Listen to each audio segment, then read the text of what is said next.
I'm back. Seriously? No one made the connection between this and Terminator 2 Judgment Day? No, guess I'll just have to make next week's hint a little easier.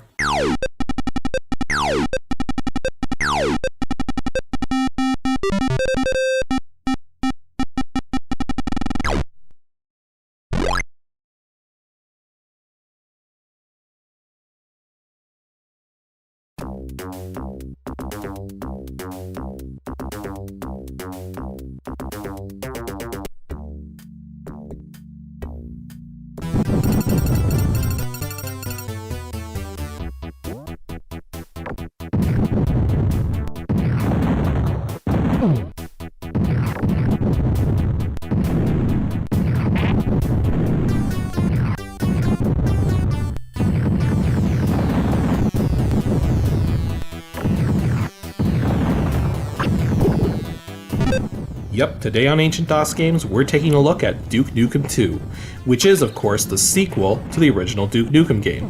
It follows the same basic format, but with updated sounds, graphics, music, and more.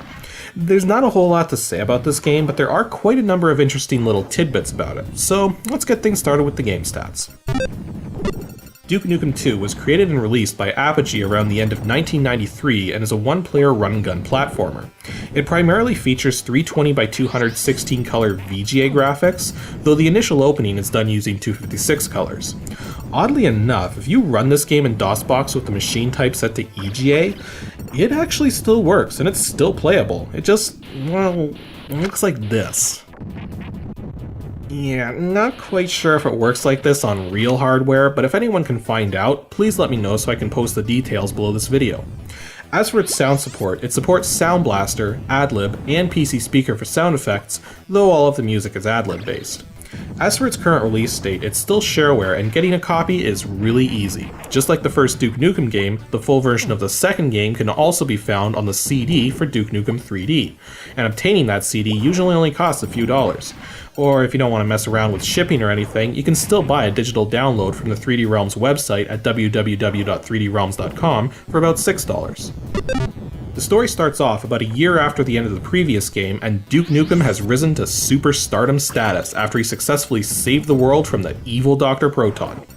Well, while being interviewed for a television show, an alien ship belonging to a race known as the Rigaladins kidnaps Duke and plans to drain the power of his brain and use it to plan an attack against Earth. These aliens, however, are apparently really stupid, as they not only neglected to remove Duke's explodomolar, allowing him to break free, but when they built their ship, some genius thought it would be a really good idea to put a weapons locker right next to the holding cells. Yeah, these aliens deserve to die, and who better to provide that fate than Duke Nukem? So yeah, as you can see from the gameplay so far, the game really does play a lot like its predecessor, but there are a number of differences. For starters, there's no longer an arbitrary limit as to the number of shots you can have in the air at once, plus there's different kinds of weapons you can acquire.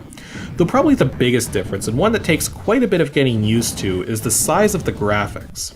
Unlike the first game, you can't really see that much of the level at a time because everything's been drawn to a larger size. To try and combat this issue, you have a special radar that shows blips to indicate various things that are coming up. And that said, this radar only shows a tiny bit further than the main game screen, so until you really know the layout of a level, you're just gotta take things slow and be ready to react as soon as possible to the various threats you come across. And it is one thing that this game does better than the first is progression. And in the first Duke Nukem game, and in fact in a lot of ADG titles, the registered version simply had more levels with all of the same graphics, items, and enemies that the shareware version had. Here, the second episode consists almost entirely of new enemies and graphics compared to episode 1, which was the shareware episode, but episodes 3 and 4 start reusing a lot of things from the first two. Granted, they do have a few new things, like the first level of episode 4, which takes place on the underside of a huge rocket ship. Also, after you choose an episode to play, you get to choose a skill level as well, either easy, medium, or hard. Medium works the way the game normally would. Easy mode provides more power-ups, fewer enemies, and weaker enemies that go down in fewer shots, while hard mode provides fewer power-ups, but more enemies, and those enemies have more health than usual. Speaking of power-ups, they come in various colored boxes just like in the first game, with the color indicating what kind of power-up could be found inside, though many of the power-up boxes now are empty depending on the skill level you choose. Red boxes contain either healing items or bombs which explode and cause damage. Blue boxes only ever contain score increasing items. And gray boxes are mostly empty, but they can also carry special items or letters to spell the word Nukem, which if you collect them in the right order are worth a ton of points. Now, all of those are available in the first game too, but the power-up boxes also come in a new color, green. Now, these power-up boxes contain weapons, which can really help you get through the various parts of the game, since your starting gun isn't exactly very powerful, and many of the tougher enemies take quite a number of hits to take down without an additional weapon. Of the 3 special weapons you can acquire, the laser is probably the most common. It lasts for 32 shots, moves really fast, does double damage, and can pass straight through solid objects and enemies, making it good for taking out stuff on the other sides of walls or ceilings. The flamethrower is probably the least common weapon. You get 64 shots with it, it does double damage just like the laser, the shots themselves are really huge and thus easy to hit things with. Plus, if you fire it downwards, the force of the flames will actually boost you upwards slightly, so by rapidly firing the flamethrower downwards, you can fly into the air. And this is very handy for finding certain secret items and can also be used to skip certain parts of some of the levels. Lastly is the rocket launcher. You only get 32 shots with this thing, but it is really powerful, with each shot doing 8 times as much damage as your normal weapon, and the resulting explosion has a small splash radius, meaning anything right next to the blast will take damage. Some of the items you can find have some interactions too, just like in the first game. For instance, you can find live turkeys in the red boxes now, which only restore 1 point of health, but if you shoot them they turn into turkey dinners, which are worth 2 points of health. The bombs that show up are also a little more interactive than before. Firstly, the bomb itself does no damage to you until it explodes, which takes a moment, but you can also trigger the explosion yourself by shooting the bomb. And the reason you might want to do this is because enemies are now also damaged by these bombs, meaning you can use them to your advantage. Now, just like the first game, you can take 9 hits before you die and you have unlimited lives, but one new thing that you'll find in many of the levels are checkpoints. Granted, these checkpoints don't work exactly the way you might expect them to. Normally if you die in a level, you restart the level with full health and the same weapon you entered with, just like when you first start a level. But if you've hit a checkpoint, progress a little, then die, you restart at the checkpoint with the same health and weapon status you had when you touched the checkpoint, but your progress in the level does not reset. This means that once you've hit the checkpoint in a level, there's really not much to worry about, though there is an unusual bug that can result from all of this. You see, one of the new items you can find is called the Cloaking Device, which makes you completely immune to damage for a period of time. But it's also used to get past a special kind of invisible force field. So because of this, if the Cloaking Device ever runs out, you can go back to where you found it and pick up another one. Makes sense, right? Well, here's the thing. While the Cloaking Device does prevent instant death from some sources like lava, it does not prevent instant death from the regular force fields you normally encounter. This means if you die while cloaked and you've hit the checkpoint for the level, you respawn with the Cloaking Device still in your inventory, but you're not cloaked. And worse still, it never goes away for the remainder of the level, meaning you can never pick up another one and thus never become cloaked again. I don't rightly know if this bug prevents you from getting through those special invisible force fields or not, but if it does, that would really suck because you'd have to start the whole level all over again. Actually, I had to do that anyways in episode 3 level 5 because I tried jumping past this column on the far right side of the level and ended up trapped in a pit next to the edge of the map.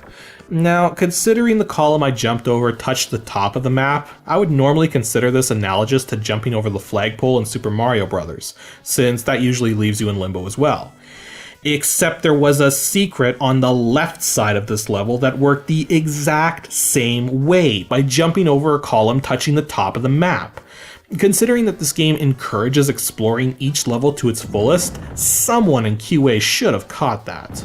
Anyways, even though those bugs were fairly lame, the rest of the game is pretty solid. Heck, one really fun thing that shows up in the first level of episode 2 is the ship. Basically, it's just a ship you can fly. You just jump in and fly around to your heart's content. But what makes this thing fun though is that it has a built-in rapid-fire laser that does extreme damage, and should you need to get out for any reason, just hit the jump button. The ship itself can't be destroyed, so you can jump in and out as often as you need to. Unfortunately, this ship is highly underutilized and barely shows up anywhere else in the game.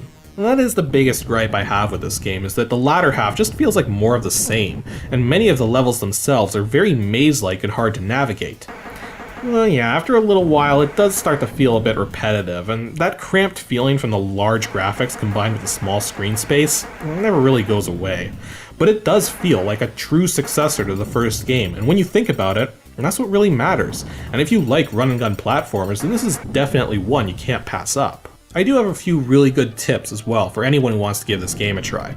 My first tip deals with the very first level of the game. In that level, you'll encounter a bunch of prison cells in the background, some of which have these green mutants grabbing the bars, and some of which will try to reach out and try to kill you. These guys are really annoying if you don't know how to handle them. Basically, the way you can tell the hostile ones apart from the others is that the hostile ones stay perfectly still, while the others are simply too busy shaking their cell bars to care about you. My next tip is to make sure you use the up and down arrow keys to get a good view of what's above and below you. Until you scroll something onto the screen for the first time, the game doesn't process it. So this means that power-ups and such can be hidden out of view, and the only way to get them to fall down so you can collect them is by scrolling the screen up. Doing this can also help you figure out where the top and bottom edges of the map are. Thirdly, there is a way to tell if the red boxes contain a bomb or not. If a red box contains a bomb, you will always walk behind it, whereas normally you walk in front of the boxes. You can use this trick to your advantage to stay safe as you progress. Granted, if you're having trouble with the game, even on its easiest skill settings, you can always cheat. Holding down the letters E, A, and T all at once will restore your health to maximum, while holding down the letters N, U, and K will give you all the items necessary to complete a level, and also one of the weapons that can be found in the level, though I'm not sure how the game chooses which weapon you get. I just know that if it gives you a particular weapon, it will only give you that kind of weapon until you either find that weapon itself within the level or move on to the next level. This also means that if there's no weapons left anywhere in the level, you don't get one at all. And lastly, there's 7 different secret bonuses you can get at the end of the level, just like in the first game, worth 100,000 points each. To get secret bonus number 1, simply destroy all the cameras in the level. For bonus number 2, don't take any damage at all, which is far easier said than done. For bonus number 3, find every weapon in the level. For bonus number 4, find all of the merchandise in the level, i.e. everything you would normally find in the blue boxes. For bonus number 5, destroy all of the spinning turrets, which can be a little tricky since it can only be done with special weapons. For bonus number 6, destroy every one of the bombs you can find in the red boxes. And lastly, for bonus number 7, destroy all of the crystal orbs in the level instead of collecting them. Now, depending on the level, this last bonus may not be worth the effort, since some of these crystal orbs can be worth as much as 10,000 points each to collect, while destroying them is only worth 100 points each. And your DOSBox settings are really simple. Just set a fixed cycles count of 20,000 and you're good to go. The game will run with the max setting, but the joystick support is a little finicky this way, and certain other things may go by too fast. The auto setting will just give a terrible frame rate, so don't even go that route. And that's all for today's episode of Ancient DOS Games. Since no one guessed today's game correctly, I'm going to give a really easy hint this time around for next week in episode 73. It's a game that came on the same disc as Dangerous Dave. I'm sure a lot of you know which game that is, so make sure you send your guess as soon as you can to adg@pixelships.com and tune in next Saturday to see just what game it is I'm talking about.